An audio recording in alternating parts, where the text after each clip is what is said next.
Contract वाली बहू। नरेश की माँ अपने बेटे से मिलने दिल्ली आ रही है। इस बात का पता चलते ही नरेश के दिल में हलचल मच जाती है। नरेश अपनी माँ के स्वागत की तैयारी में लग जाता है। साथ ही उसे डर भी सताने लगता है कि उसकी माँ कहीं अपनी पुरानी जिद पर फिर से बैठ ना जाए। हे भगवान, इस बार बचा लो, अगले साल पक्का माँ की जिद पूरी कर दूंगा। तभी दरवाजे की घंटी बजती है। नरेश दरवाजा खोलता है तो सामने अपने मकान मालिक को देखकर हैरान हो जाता है, क्योंकि उनके साथ एक सुंदर सी लड़की भी थी। अब नमस्ते अंकल, कुछ काम था, मुझे बुला लेते। आपने क्यों कष्ट किया? अरे नहीं नहीं, इसमें कष्ट कैसा, मैं तो बस तुम्हें रीना से मिलवाने आया था। आज से रीना तुम्हारे साथ इसी फ्लैट में रहेगी। अंकल, कोई लड़का फ्लैटमेट नहीं है? एक अनजान लड़की के साथ रहना मेरे लिए थोड़ा अजीब होगा। देखो नरेश, मैं तुम्हें पहले भी बता चुका हूँ कि इस फ्लैट में तुम्हें किसी ना किसी के साथ एडजस्ट करना ही होगा, या फिर तुम अकेले पूरे फ्लैट का किराया दे दो, मैं किसी को नहीं रखूंगा। नरेश अपने मकान मालिक की बात सुन के रीना के साथ रहने के लिए तैयार हो जाता है, पर अंदर ही अंदर उसे ये बात खाने लगती है कि वो अपनी माँ को क्या जवाब देगा जब उसकी माँ रीना के बारे में उसे पूछेगी। दिन बीतने लगते हैं। नरेश और रीना अच्छे दोस्त भी बन जाते हैं, पर अभी भी नरेश अपनी प्रॉब्लम का सलूशन नहीं ढूंढ पाता। एक दिन नरेश बहुत परेशान सा बैठा होता है। तभी रीना उसे पूछती है, क्या हुआ नरेश, तुम काफी परेशान लग रहे हो, सब ठीक तो है ना? हाँ सब ठीक है, बस एक छोटी सी प्रॉब्लम है। वो एक्चुअली 2 दिन बाद मेरी माँ मुझसे मिलने आ रही है। अरे तो इसमें प्रॉब्लम क्या है, ये तो खुशी की बात है। हाँ रीना, बट मेरी माँ एक जिद लेकर बैठ गई है कि मैं शादी कर लूँ, पर मैं अभी इस चीज़ के लिए तैयार नहीं हूँ। ऊपर से जब वो तुम्हें देखेगी तो 100 सवाल करेगी, क्या जवाब दूंगा? अरे इसमें कोई टेंशन वाली बात नहीं है, मेरे पास ना इस प्रॉब्लम का सलूशन है, जिससे ना तुम्हें शादी करनी पड़ेगी और ना ही तुम्हारी माँ मेरे बारे में कुछ पूछेंगी। रीना की बात सुनकर नरेश सोच में डूब जाता है। वो सोचता है कि रीना खुले ख्यालों वाली लड़की है, कहीं माँ को सच बता ना दे। नरेश को सोच में डूबा देखकर रीना कहती है, अरे क्या हुआ, किस सोच में पड़ गए? डोंट वरी, जैसा तुम सोच रहे हो ना वैसे कुछ भी नहीं है, मेरे पास एक प्लान है। मैं कुछ समझ नहीं पा रहा हूँ, कैसा प्लान? मैं समझाती हूँ।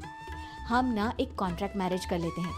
फिलहाल मेरे पास जॉब नहीं है, तो तुम इस रूम का किराया दे देना जब तक तुम्हारी माँ यहाँ रहेंगी, सिर्फ तब तक। और तुम अपनी माँ से कह देना कि मैं तुम्हारी पत्नी हूँ, इससे वो मेरे यहाँ रहने पर कोई सवाल भी नहीं करेंगी। अरे बात तुम्हारी ठीक है, पर माँ से झूठ बोलना, ना ना बाबा, मैं ये रिस्क नहीं ले सकता। कोई और आइडिया दो ना तुम।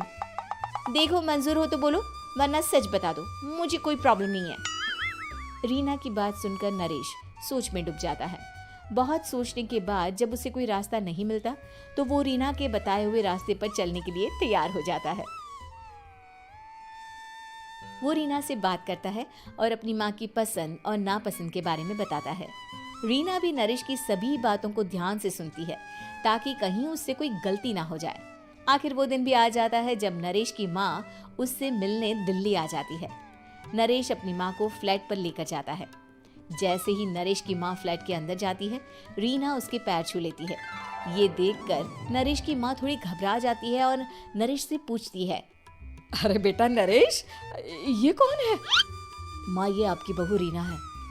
माफ़ी चाहता हूँ, सब कुछ इतनी जल्दी में हुआ कि आपको बता ही नहीं पाया, इसलिए सोचा कि क्यों ना आपको सरप्राइज दिया जाए।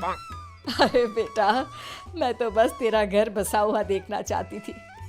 हाँ, बहुत अरमान थे अपनी इकलौते बेटी की शादी को लेकर, लेकिन कोई बात नहीं, शायद किस्मत को यही मंजूर होगा। ये कहते ही नरेश की माँ रीना को गले लगा लेती है। रीना बेटिया, मेरा बेटा ना थोड़ा नादान है, पर तुम काफी समझदार लगती हो, और मैं जानती हूँ कि तुम इसका बहुत अच्छे से ध्यान रखोगी। माँ आप चिंता मत कीजिए, मैं सब संभाल लूंगी। नरेश की माँ अपने बहू और बेटे के साथ खुशी खुशी रहने लगती है। दिन बीतने लगते हैं। नरेश की माँ और रीना का रिश्ता बहुत मजबूत होता चला जाता है। वो दोनों सारा दिन एक साथ रहती और खूब बातें करती। इधर साथ रहते रहते नरेश और रीना भी एक दूसरे से प्यार करने लगते हैं। दोनों को इस बात का एहसास हो जाता है, फिर भी वो इस बात को छुपा कर ही रखते हैं। एक दिन नरेश की माँ और रीना शादी के बारे में बात करने लगते हैं। रीना बिटिया, ये तो नरेश ने मुझे बिना बताए शादी कर ली, वरना मैं तो अपनी इकलौती बेटी की शादी इतनी धूमधाम से करती कि सारी दुनिया देखती रह जाती। अच्छा माँ, आप ऐसा भी क्या करती नरेश और मेरी शादी में जो दुनिया देखती रह जाती? अरे बिटिया, एक माँ के अरमान तुम अभी नहीं समझोगी। मैं तो अपनी बहू को एक रानी की तरह लेकर आती और शादी भी बिल्कुल शाही अंदाज में करती, पर मेरे तो सारे अरमान ऐसे ही रह गए। खैर, मुझे तो अपने बेटे और बहू की खुशी चाहिए बस। ये कहते हुए नरेश की माँ की आंखों में आंसू आ जाते हैं। रीना भी ये सुनकर ख्यालों में खो जाती है, क्योंकि वो भी मन ही मन खुद को नरेश की पत्नी और उसकी माँ की बहू मानने लगी थी। शाम को जब नरेश ऑफिस से घर आता है तो रीना खुद को रोक नहीं पाती और नरेश के सामने उसकी माँ को अपने और नरेश के रिश्ते का सारा सच बता देती है। रीना की बात सुनकर नरेश की माँ दोनों से बहुत नाराज हो जाती है और घर वापस जाने की बात करने लगती है। तुम दोनों ने मुझसे सच छुपाकर बहुत ठेस पहुंचाई है मुझे। अब तुम लोगों के साथ नहीं रहना चाहती मैं, कल ही वापस चली जाऊंगी अपने घर। माँ, मुझे माफ कर दो, ये सब मैंने रीना के कहने पर ही किया है, वरना मैं भी आपको कभी ठेस पहुंचाने के बारे में सोच भी नहीं सकता। हाँ माँ, हमने ये सिर्फ आपका दिल रखने के लिए किया, प्लीज हम दोनों को माफ कर दीजिए। तुम दोनों ने मेरे अरमानों के साथ खिलवाड़ किया है, और वैसे भी मुझे अपने बेटे के लिए एक अच्छी लड़की ढूंढनी है, इसलिए मेरा यहाँ से जाना ही बेहतर होगा।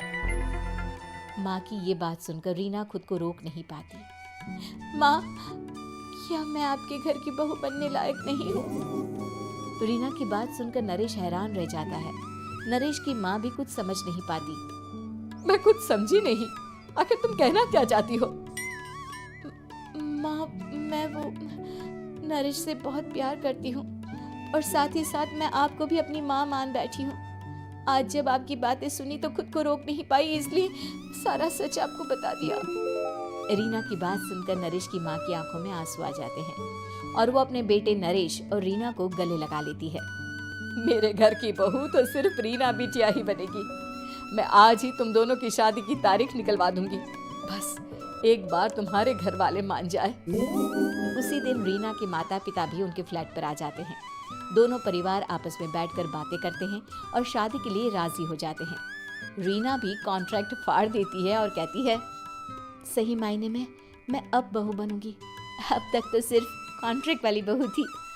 उम्मीद है कि आपको हमारी ये कहानी पसंद आई होगी। कृपया हमारे चैनल को सब्सक्राइब करें और सभी अपडेट्स के लिए बेल आइकन जरूर क्लिक करें। और हाँ, वीडियो लाइक और शेयर करना मत भूलिएगा। Bye bye.